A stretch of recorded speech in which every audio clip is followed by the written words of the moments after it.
we're going to chat a little bit about some real world finances. I'm going to jump into it. Oh, awesome. I love finances. What do you think is a good credit score? Couldn't tell you. Couple hundred. A couple hundred? Million. A million. Couple hundred million. Right? Man. The higher you go, the worse, right? The worst, yeah. No. The higher you go, the better. The high. Do you know what a credit score is? I know everyone has a credit score because it's based on your credit. I think they're low, like 20. 20 would be a good credit score. Yeah, I think so. Is that way off? It's so far off. Okay. I thought so. Over 700.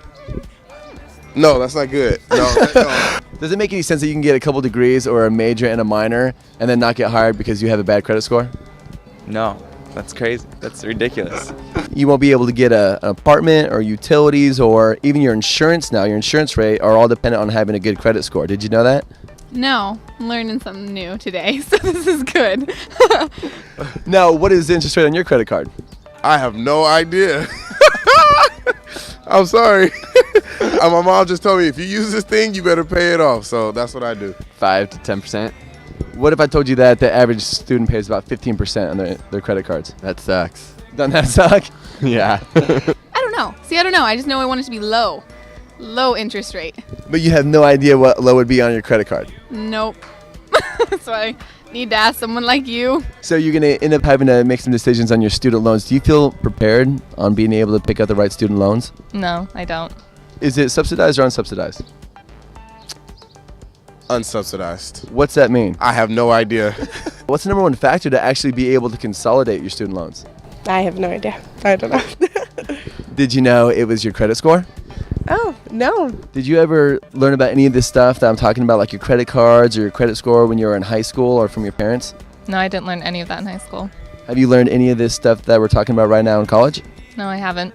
Would you like to? Yes.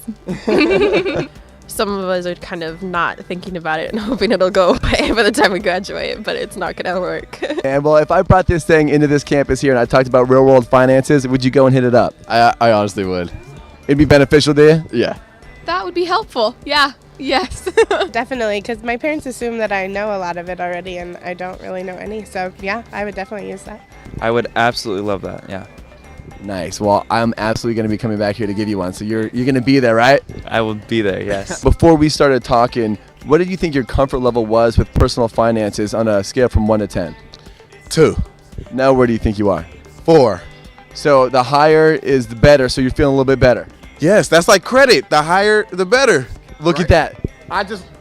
Maybe 6. I went to 6. Learning in action. If I could bring a program into school that talked about real world understanding of these 4 topics that we just talked about, would you think that would be a beneficial thing and make you extremely comfortable to be able to make the right decisions? Yeah, it would.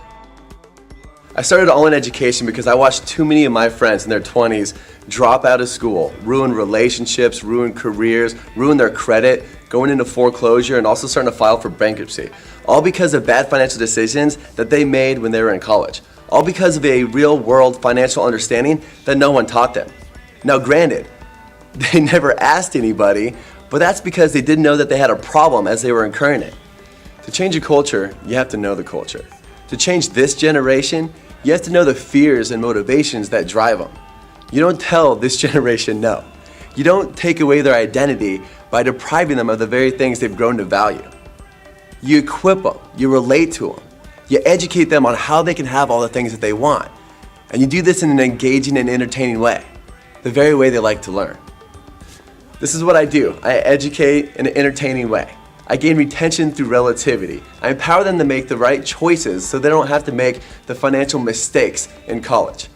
I give them instant results by making the actions required of them easy.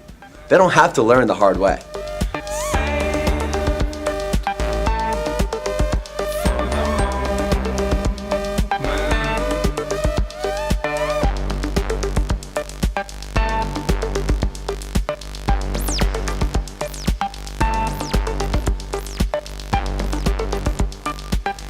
People ask, what's different about what you do? I tell them it's different because it works.